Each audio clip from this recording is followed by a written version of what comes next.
제9호 태풍 마이삭이 강하게 발달한 채 한반도를 향해 북상하고 있습니다. 내일 남해안에 상륙해 내륙을 관통할 것으로 보여 비바람 피해가 클 것으로 우려되는데요. 전문가와 함께 태풍 전망과 예상되는 피해 대처법에 대해서 알아보겠습니다. K웨더 반기성 예보센터장 나와 계십니다. 어서 오십시오. 네, 안녕하세요. 네, 딱 일주일 만에 뵙는 것 같습니다. 지난주 태풍 바비에 이어서 이번엔 또 마이삭이 북상하고 있는데요. 현재 어디쯤 위치하고 있나요?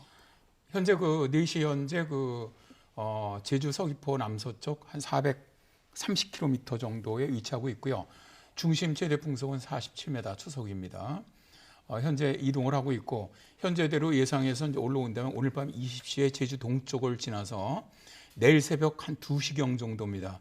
김해 인근으로 상륙을 하는 것으로 그렇게 예상하고 있고요. 예. 내일 아침 한 7시에서 8시 사이 정도에 삼척 정도에서 동해로 빠져나가는 것으로 그렇게 예상을 하고 있습니다. 네, 일주일 전이죠. 이제 8호 태풍 바비가 또 왔었는데요. 그 바비와 비교를 했을 때 강도가 비슷하거나 조금 더 세다고 전해지고 있습니다. 어떻습니까?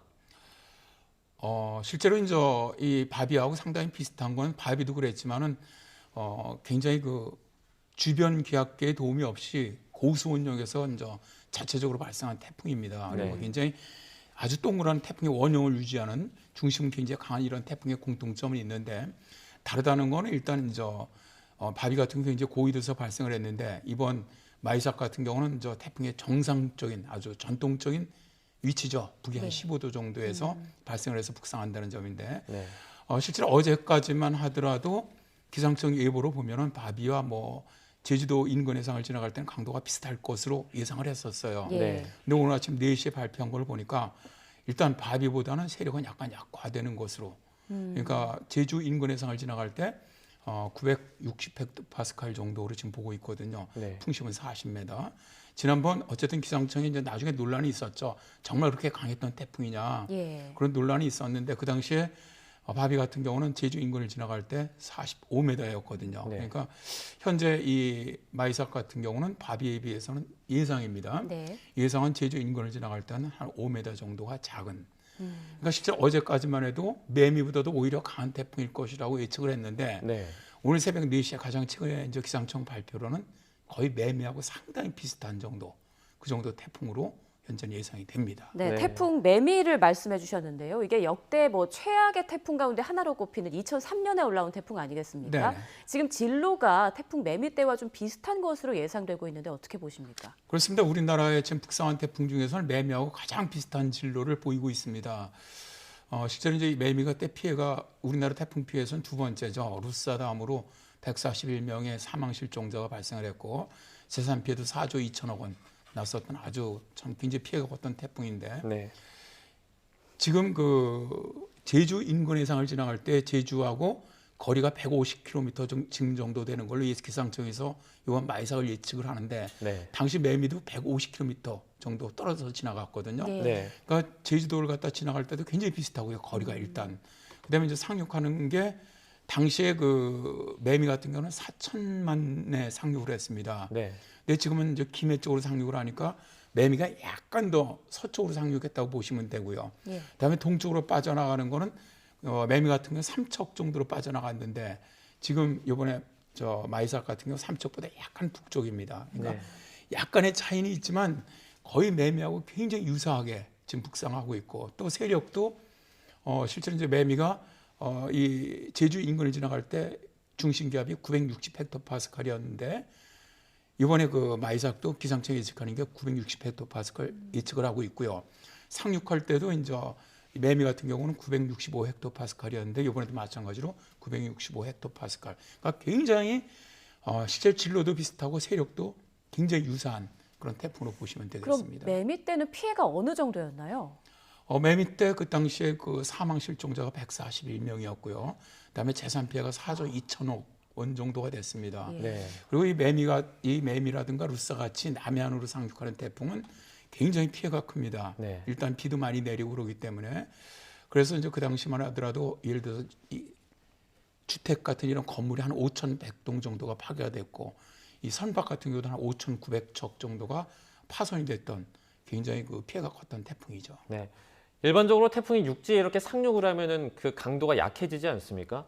그런데 이번에 태풍 같은 경우에는 상륙을 해도 좀 그 세기가 유지가 될 수 있다는 분석도 나오고 있는데요. 이유가 왜 그렇습니까? 이번 태풍이 좀 변수들은 있습니다. 뭐 지금 이제 일본이나 미국 같은 경우는 우리 기상청은 저 부산 인근으로 상륙하는 것으로 보고 있는데 네. 지금 뭐 미국이나 일본 같은 경우는 거의 여수나 뭐 통영하고 여수 사이 정도로 지금 상륙하는 것으로 예상을 하고 있거든요. 네. 네. 이렇게 예상 진로가 굉장히 좀 차이가 나고 있는 것은 지금 현재 이 태풍이 일단 해서 북상에서 올라오기 시작을 하면 가장 많은 영향을 주는 게 북태평양 고기압 세력이기도 하지만 남의 이 제트기류입니다. 상층 제트기류가 어떻게 움직이느냐에 따라서 이 진로가 바뀝니다. 예. 네. 지금 이제 우리나라 동북 쪽이죠. 중국 만주 쪽에서 저 몽골 쪽에 위치해 있는 제트기류의 곡이라고 부릅니다.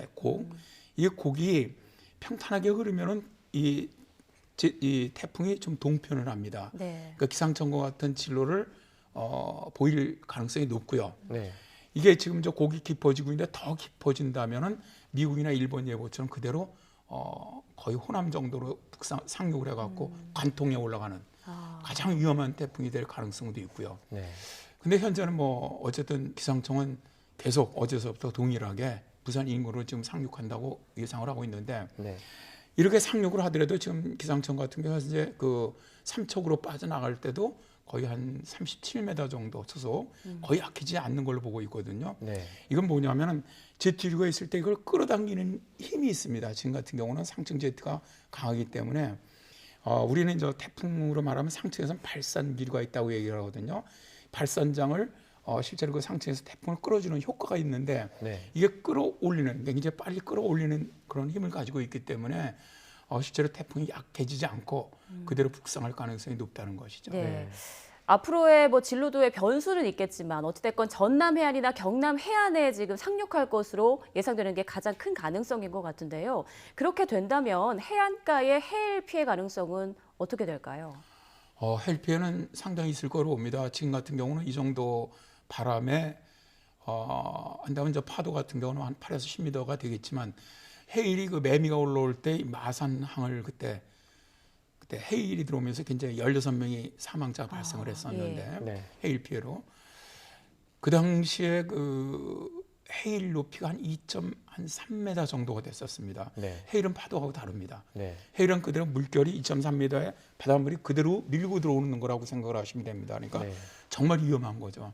그러다 보니까 이 해안가에 있는 그 당시에 뭐 횟집이라든가 이런 것들이 전부 다 그대로 다 건물이 다 무너지고 그 안에 있던 분들이 많이 정말 그 사망을 하셨는데 네.